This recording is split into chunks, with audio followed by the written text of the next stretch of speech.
ძვირფასო მაყურებლებო და მსმენელებო, დღეს მინდა შემოგთავაზოთ ვიდეო ანტარქტიდაზე. თუ რა იცავს მაგ ყინულოვან კონტინენტს. დიახ, არ მოგესმათ? იქ არსებები ცხოვრობენ, რომლებიც საშიშრობას წარმოადგენენ ადამიანებისთვის და არაერთი ექსპედიცია, არაერთი არ ვიცი და საბჭოთა კავშირის ექსპედიცია დაიღუპა 5 კაციდან მხოლოდ 2 გადარჩა. და მერე შემდეგ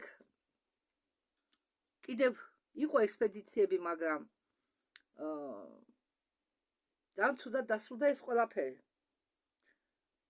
ხო, ახლა კი დავიწყოთ.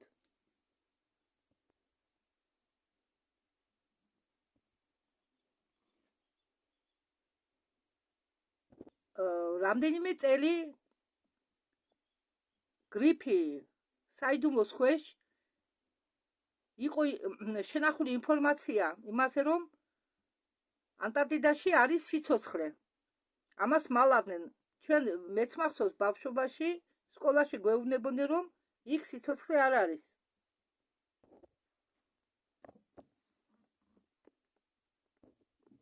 ორმოცდაათიან წლებში მე-20 საუკუნისა მალავდნენ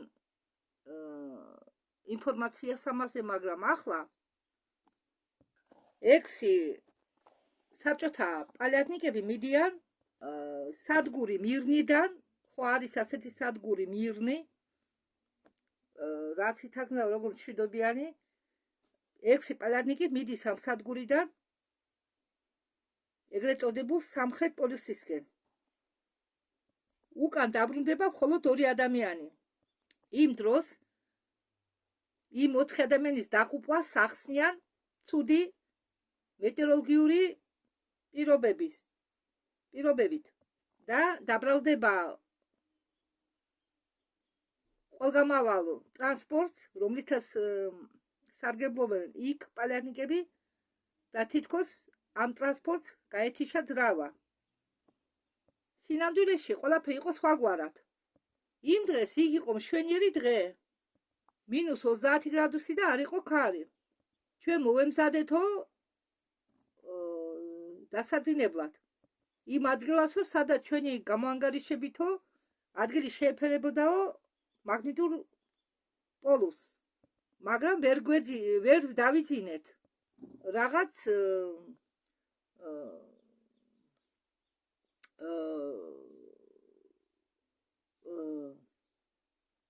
აღელობულ მდგომარეობაში ვიყავით. წერდა თავის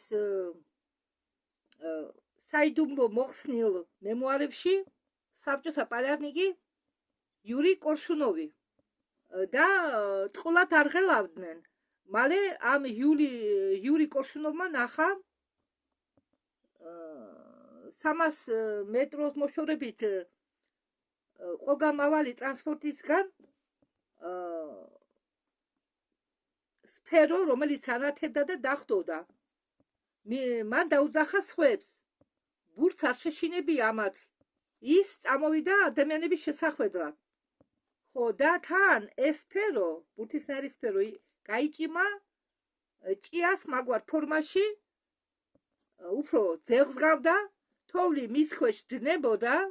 კორშუნოვს მოეჩვენა, რომ ამ გიგანტური ჭიის წინ გამოჩნდა დიდი ხახა პირი. ამის პირი მოძრაობდა, თითქოს რაღაცას ლაპარაკობდა თავის ენაზე. ფოტოგრაფი ალექსეი გოროდეცკი წაიწია წინ ამ არსებასთან, რომ გადაეღო უფრო ახლოდან ეს არსება. მოულოდნელად ამ ფოტოგრაფის გარშემო თითქოს გაჩნდა ცეცხლოვანი ნიმფი. ფოტოგრაფი უნდა გადაერჩინათ პალეარქტიკებს, მაგრამ ვერ შეძლეს და ესრულეს ამ მონსტრს. ამ არსებიდან უცებ გადმოიბრქვა ელვები, მრავლობითი ელვა, ბევრი ელვა. ფოტოგრაფს მომენტალურად წაიკიდა ცეცხლი. როდესაც ჩვენ მივარდითო ფოტოგრაფს, ის იყო ოქტარი, ზურგი იყო დამწვარი პოლარული სპეცკოსტუმი კი გადაიქცა დაპრეტილ ნაჭრებად. იხსენებდა იური კორშუნოვი. ამ მომენტში გამოჩნდა ძალიან ძლიერი მაგნიტური ხალი და კავშირი შეწყდა სადგურთან. პოლარნიკები რამდენიმე დღე ხან იმუშავეს აქ ამ პოლზე. შემდეგ კუსტო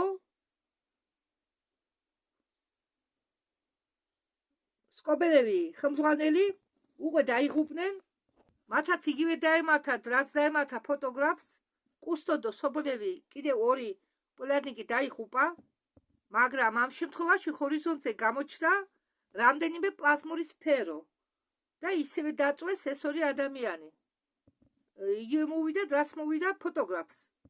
ეს პლაზმური ასებები გაჩნდა უცებ ჰაერიდან, არცაიდან, დაიწყეს მიწაზე დაშვება და პოლარნიკებმა დაიწყეს სროლა მათ მიმართულებით. იყო პანიკა და როდესაც ეს პანიკა დამთავრდა, კუსტო და ბორისოვი, უпроსტად სობოლევი თქვი. კუსტო და ბორისოვი ყოფილა მეორე პიროვნება, სობოლევი კი არა. კუსტო და ბორისოვი კვტრები იყვნენ. სკობელები კი თვითონ სკობელები გადარჩა, მაგრამ იყო ისეთ მდგომარეობაში, რომ ვერაფერ პასუხს ვერ მოთხოვდი. სკობელევის წაყვანა შეძლეს სადგურ მირნამდე.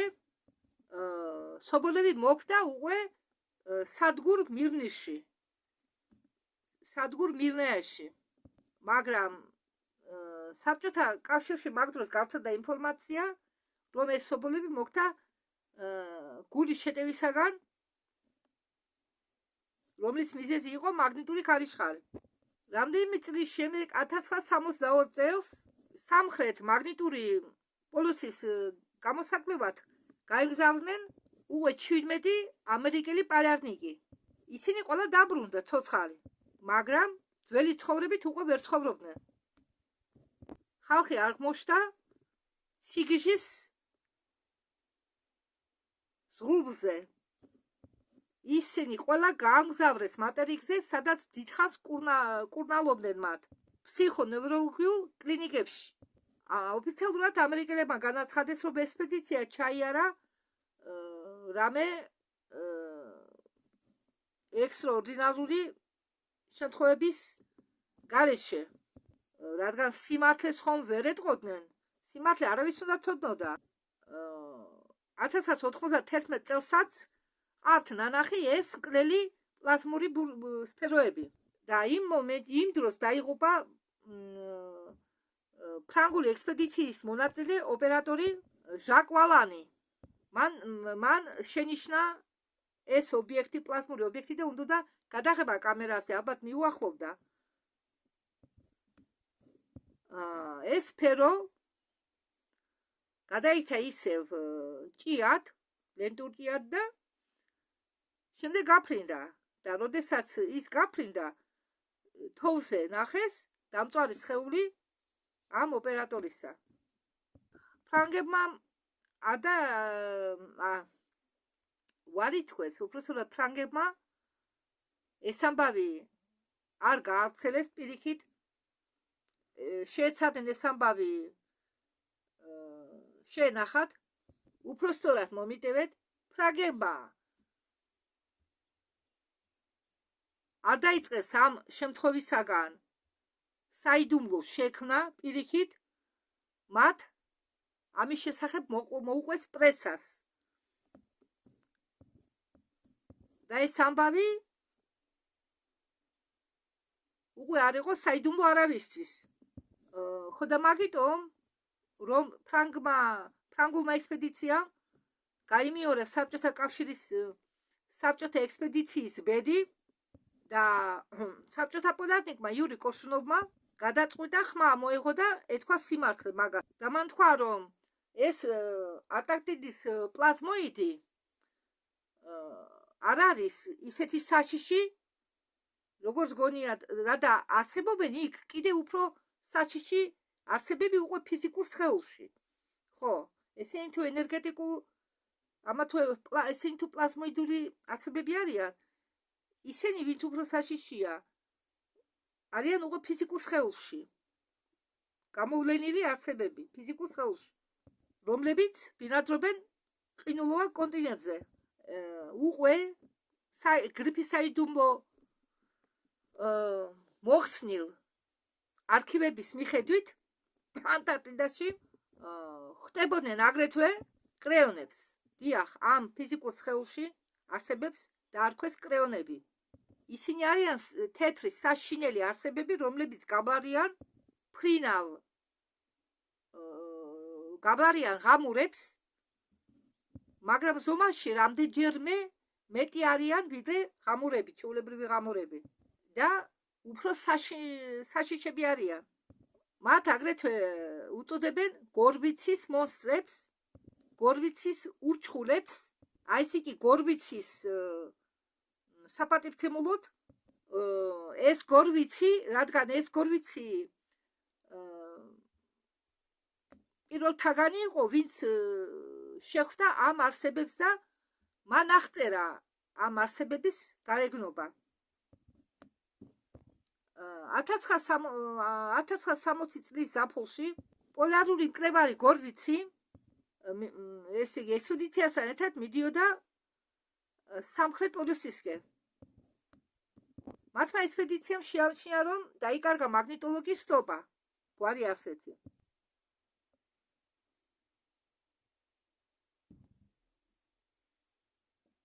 როდესაც გაყვენ ამ მაგნიტოლოგიის ნაკვალებს, გორვიცმა შეამჩნია ყინულზე ბზარი და მყარ კანატებით ჩავიდა სიბნელეში, ამ ბზარში. რადგან გაიფიქრა, ივარაუდა, რომ მისი მაგნიტოლოგი ჩავარდა ამ ბზარში. სიღრმეში, როდესაც დაეშვა ამ ბზარის გავლით დაბლა ყინულის ქვეშ, მან ნახა თავისი მეგობრის გვამი. გვერდით კი იყო უზარმაზარი ნაკვალევი, რომელიც გავდა ვირთხისა, ოღონდ ზომით დიდი ნაკვალევი იყო. მოშორებით კი ნახა ორი განათებული თვალი. აი ეს სურათი იდვა, მაგრამ შეიძლება თქვათ ამას არ გავდეს, მაგრამ მაინც მეახლოებით ალბათ მისადვა ეს ფოტო მიამსგავსა იმ არსებას. არ შეგეშინდეთ ოღონდ. ეს იყო ურჩხულის თვალები, ბრწყინავი თვალები. გორვიც ჯერ არავისის არ უთქვამს რა ნახა, რადგან შეეშინდა, რომ გიჟად ჩათვლიდნენ. მაგრამ შემდგომში კიდევ ორი პალეარნიკი დაიკარგა ამ ფრანგული საფრანგეთის ექსპედიციიდან. მათი შეჭმული გვამები ნახეს რამდენიმე დღის შემდეგ სადგურიდან 1 კილომეტრის მოშორებით. გვამებში ძვლები არ იყო. დიახ, გვამებში ძვლები არ იყო, ძვლები იყო ყველა შეჭმული. მოგვიანებით კი აივეც გორვიცი შეხვდა ერთ-ერთ ამ მონსტრს ცოცხლად. ერთ-ერთ ექსპედიციის ერთ-ერთ პავილიონის გვერდით პოლარნიკებმა ნახეს თეთრი, ტოპორს გავდა ისეთი არსება, სულ თეთრი. კიდევ გაჩვენებთ ახლა მე თქვენ უკაცრავად აგე, ნახეთ? ალბათ ეს მისი ფოტოა. რამდენი ფოტო. აქაც ცუდად ჩანს. გორვიცმა ესროლა ამ არსებას და დაჭრა. ამ მონსტრის გვამი და სისხლი სასწრაფოდ გაამგზავრეს მატერიკზე, ლაბორატორიაში. მოგვიანებით გაირკვევა, რომ ამ არსებების სისხლს უბრალოდ სახელწოდება აქვს, სისხლის სწორედ. სინამდვილეში მათი სისხლი გავდა ანტიფრიზს. ანტიფრიზი კი რა არის ხომ იცით თქვენ? დიახ. და ეს ანტიფრიზული სისხლი არ აძლევდა ამ არსებებს გაყინულიყვნენ ამ მინუსიან კლიმატში. გამოდის, რომ ეს არსებები, ეს ურჩხულები, თუ გინდათ მონსტრები დაარქვით, ცხოვრობენ მხოლოდ სიცივეში. -30, -40 გრადუსიან გარემოში. მეცნიერები, რომლებიც იკვლევენ ანტარქტიდას მატერიკიდან და ფეხიც არასდროს არ შეუდგიათ ანტარქტიდაში, უწოდებენ ამ ისტორიებს მოგონილს, პალეონიკების მიერ მოგონილს დასაშინებლად ხალხისა, რომლებიც ცხოვრობს მატერიკზე, ესე იგი არ ჯერათ ამ ისტორიების, მაგრამ მეცნიერები ვერ ხსნიან იმ ფაქტს, თუ ეს ეგრეთ წოდებული დასაშინებელი ისტორიები რატომ იყო გრიფის საიდუმლოს ქვეშ, რატომ ინახებოდა გრიფის საიდუმლოს ქვეშ. თუ ეს მოგონილია, რატომ და შეინახა ვიღაცას გასაიდუმლებულ მდგომარეობაში ეს ისტორიები? თუ სიმართლე არა. და სად გაქრა პირველი საბჭოთა ექსპედიციის მონაწილეები, რომლებიც შეხვდნენ ანტარქტიდის პლაზმოზავრებს. ერთ-ერთმა უკვე თანამედროვე პალეონიკებისაგან, რომელმაც ახალ დაამთავრა თავისი ექსპედიცია ანტარქტიდაში, ანონიმურ პირობებზე, ესე იგი, ვისაც ეს ამბავი გაუნაწილა, უთხრა, ალბათ თხოვა, რომ ანონიმურად საიდუმლო დარჩენილიყო ეს ინფორმაცია. და ესე იგი, ამ პალეონიკმა ანონიმურად მოუყვა ამერიკელ ჟურნალისტებს თავისი აზრი ანომალურ არსებებთან დაკავშირებით, რომლებიც ბინადრობენ ანტარქტიდაში.